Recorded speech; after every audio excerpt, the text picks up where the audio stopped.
जय श्री कृष्ण। आज मैं आपको फल बीज के व्रत की कथा सुनाऊंगी।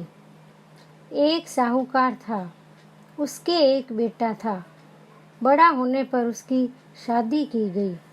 इसके बाद कमाने के लिए वह शहर चला गया और 1 साल बाद वापस आ रहा था। उसकी बहू ने सास को बिना बताए फल बीज का व्रत किया। सासू ने 2 रोटियां उसे नाश्ते की दी, जिसमें से एक उसने भैंसे को खिला दी तथा दूसरी पाडे के ठाण में दबाकर रख दी। 2 रोटी सासू ने भोजन के लिए दी, जिन्हें उसने अपनी ननद को दे दी। 2 रोटी उसको दोपहरी के लिए दी, जिससे उसने आक वृक्ष की पूजा की।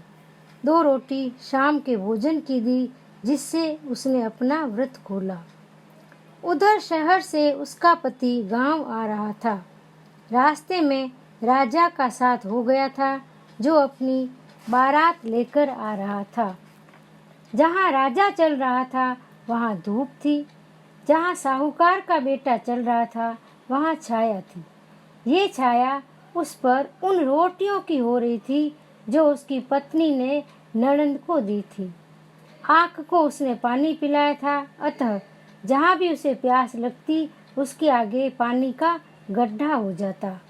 राजा ने मन में सोचा कि मैं राजा हूँ, यह साहूकार का बेटा है, फिर भी इसके ऊपर छाया है तथा मेरे ऊपर धूप है, ऐसा क्यों? सत्य की जानकारी के लिए राजा उसके घर गया। घर आकर उसने माँ से पूछा कि क्या हमारे घर में किसी ने व्रत उपवास किया था? माँ ने कहा, कौन करे? तेरी बहू तो दिन में 4 समय भोजन करती है। सासू के पूछने पर बहू ने स्वीकृति के लिए गर्दन हिला दी। सबसे पहले उसने ननद को बुलाया और पूछवाया कि मैंने फल बीज के व्रत के दिन आपको 2 रोटियां दी थी या नहीं। ननद ने हाँ भरी। जिस रोटी को उसने भैंसे की ठोड़ में दबाई थी वह सोने का पहिया बन गई और जिसे लाकर सासू जी के सामने रख दिया। एक रोटी भैंसे को दी थी। जब भैंसे को पूछा तो वह हंसने लगा और उसके मुंह से हीरे पन्ने झरने लगे। इस पर राजा को सत्य की जानकारी हुई। सासू जी ने बहू की बात सच्ची मानी।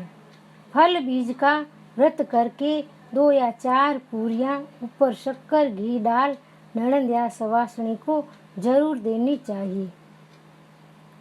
फल बीज के व्रत के दिन शाम के समय आकड़े के वृक्ष की पूजा की जाती है। पूजा करते समय निम्न मंत्र बोला जाता है। आक अकेश्वर बाप लखेश्वर सुसरो करोड़ ध्वज। आक अकेश्वर बाप लखेश्वर सुसरो करोड़ ध्वज। जे सुसरा नव लड़ी पहरावे तो राखो थारी लज। जे सुसरा नव लड़ी पहरावे तो राखो थारी लज। फल बीज का जो यह व्रत है उसके उद्यापन में 5 गेहूं के सत्तू बना करके दिए जाते हैं।